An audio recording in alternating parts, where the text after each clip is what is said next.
The night had been long, and for Mara Lewis, it was finally supposed to end. Inside the quiet convenience store, the soft hum of the coolers filled the silence, and the faint aroma of coffee hung in the air. Outside, the sun was sinking low, painting the sky in pale orange hues. Mara wiped down the counter one last time, tired but content, ready to lock up and go home. But sometimes, fate changes its plans in an instant. Just as she reached for the keys to close the register, the doorbell chimed. 3 men walked in. Before she could even greet them, Mara felt it, that coldness. Not from the air conditioning, but from their eyes. The tall one in front smirked, his boots echoing against the floor tiles.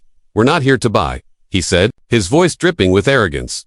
His two friends followed behind, snickering as they spread across the store. Mara's pulse quickened. It was 10 minutes past closing. She was alone, or at least she thought she was. If you believe that courage and kindness can still change the world, please take a moment to like, share, and subscribe to Pure Hub Kindness, because stories like this remind us why good still matters. Trying to stay calm, Mara whispered, "Sorry, we're closed."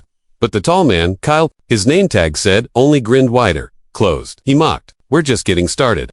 One leaned on the counter, pretending to browse candy bars, while another shifted toward the side aisle, quietly blocking her exit. The air grew heavy. Mara's hands trembled as she thought of her mother's words. "You never know who walks into your life, some to hurt you, some to save you." Kyle leaned in, his breath reeking of alcohol. "What's wrong, sweetheart? Nervous?" he sneered. When she didn't answer, he grabbed her shirt, jerking her forward. The fabric tore, and something inside her broke, too. The others laughed cruelly. She wanted to scream, to fight back, but fear froze her in place. And a sound, a soft thud from the back of the store. A step, then another. The laughter stopped. 3 shadows moved between the aisles, tall, calm, deliberate.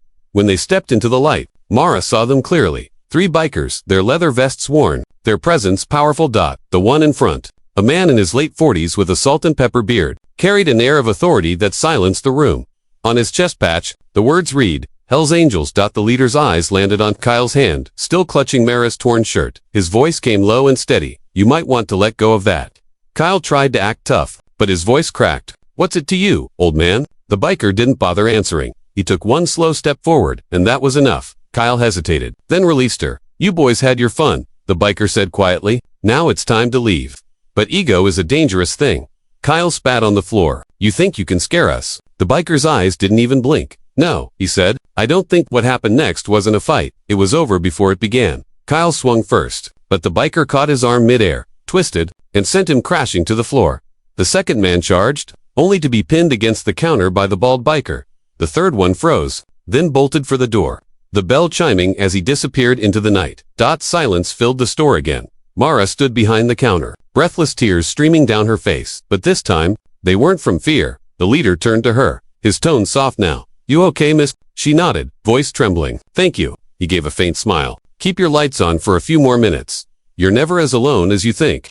And with that, the 3 bikers walked out. Their reflections shimmered in the glass door as the sun dipped below the horizon. Moments later, the roar of their motorcycles faded into the distance, leaving behind nothing but the echo of courage.